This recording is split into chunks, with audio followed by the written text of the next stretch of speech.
যেই সংসারের মধ্যে বাবা থাকে না রে, ওই সংসারের মধ্যে একটা মা যে কত পরিশ্রম করে, যেই মা সংসার চালায় সেই বুঝতে পারে। এ যুবক বন্ধুরা, অনেকেই হয়তো আমার মতো বাবা হারা এতিম হইছ রে। আমি 26টা বছর ধরে বাবারে ডাকতে পারি না। বাবা হারা যন্ত্রণা আমার অন্তরে ছটফট ছটফট করে। আমি এমন একটা পুরা কপাইল্লা সন্তান, আমার জন্য বর্তমানে হাজার হাজার মানুষ অপেক্ষা করে। আমার কত মুরিদ সন্তান মারা গেলে, আমি না গেলে জানাজার নামাজ হয় না, কই পিসা হুজুর আসলে জানাজা হবে।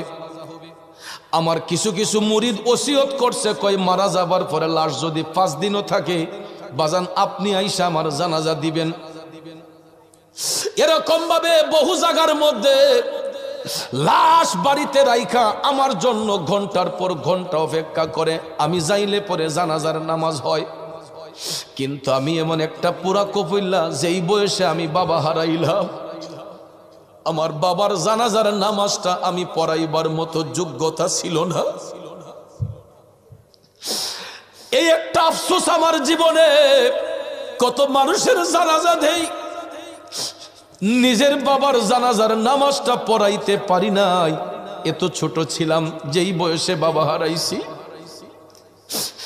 এই জন্য মাটারে নিয়ে গর্ব করি, কেন জানেননি? 26টা বছর জীবনের সাথে যুদ্ধ করে আমার মা, আমরা 6টা ভাই বোনে মাস্টার ডিগ্রি কমপ্লিট করাইছে, MA পাস করাইছে।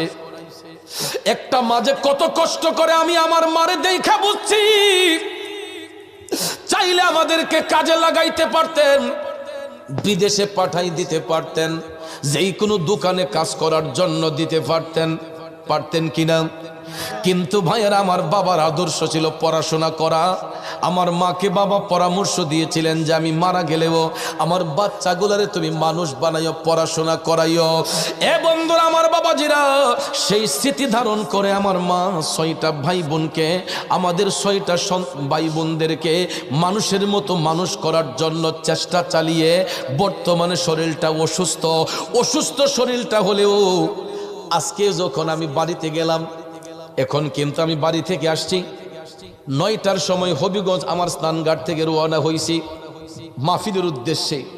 3বার কল দিয়া দিছে, ফুত আসো কই, রাস্তা ঠিক আসেনি, কুয়াশা আসেনি।